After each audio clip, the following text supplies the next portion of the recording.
Olá pessoal, vamos falar agora sobre os detalhes da defesa do réu naqueles pontos indicados como defesa direta, defesa indireta e ainda a reconvenção.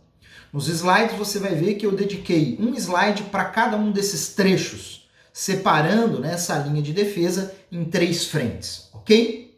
Bom, falando da defesa indireta ou da defesa processual, eu posso tratar de exceção de incompetência absoluta, exceção de incompetência relativa e ainda a exceção de impedimento do juízo ou de suspeição do juízo.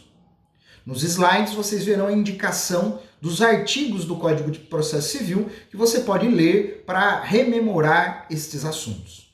Então, a título de defesa indireta, processual, eu posso trazer as chamadas exceções de incompetência absoluta, incompetência relativa ou ainda de suspeição ou impedimento do juízo.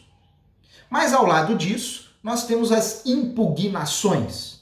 Por exemplo, a impugnação ao valor da causa, cuja consequência, caso o valor seja alterado, pode ser, por exemplo, que o autor seja obrigado a recolher taxas judiciárias complementares. E se não o fizer, o processo será extinto.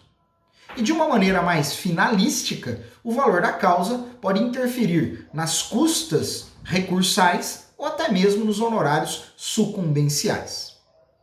Além da impugnação ao valor da causa, nós temos a impugnação à gratuidade de justiça, ao benefício de gratuidade de justiça.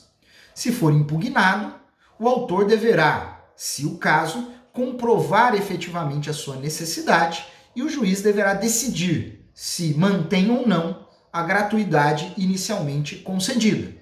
Se não for mantida, deverá o autor recolher taxas judiciárias sob pena também de extinção do processo. Bacana. Então eu tenho as exceções, eu tenho as impugnações e ainda, como defesa indireta, defesa processual, vem agora à tona as preliminares, tema que vocês estudaram bastante nas aulas da teoria do processo civil. Eu tenho 2 grupos de preliminares. Aquelas preliminares que prejudicam a análise do mérito, portanto, se acatadas, permitem a extinção do processo sem que se efetivamente analise o seu mérito. E eu tenho aquelas outras preliminares que, mesmo sendo acatadas, causam a análise do mérito e, portanto, impedem que o autor entre novamente com aquela ação.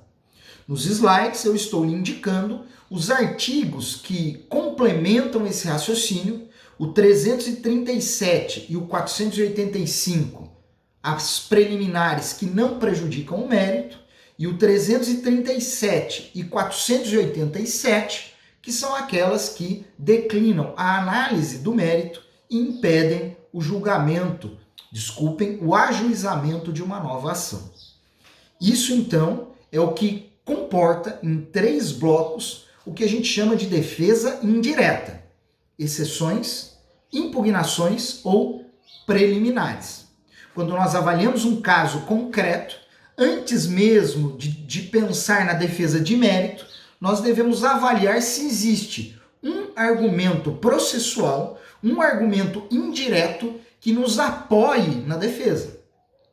Então, ao ler o caso, ao ler o problema ou ao atender o seu cliente, ao avaliar a petição inicial que ele lhe trouxe, porque nós estamos falando de defesa, portanto, esse seu cliente vai lhe trazer uma petição inicial. Ela estará acompanhada de documentos.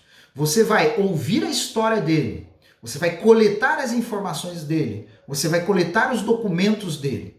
E com base no que ele lhe trouxer e com base no que você analisar do processo, petição inicial e documentos, você vai desenhar as teses de defesa. E o primeiro passo é observar se naquele caso existem ou não oportunidades para defesas indiretas, exceções, impugnações ou preliminares. Se você identificar um desses tópicos, você deve efetivamente dar lugar às suas anotações, aos seus resumos, para organizar este item que será desenvolvido na estrutura da nossa petição, como a gente vai falar logo mais. Está bem? Vejo você no próximo vídeo daqui a pouquinho. Um abraço.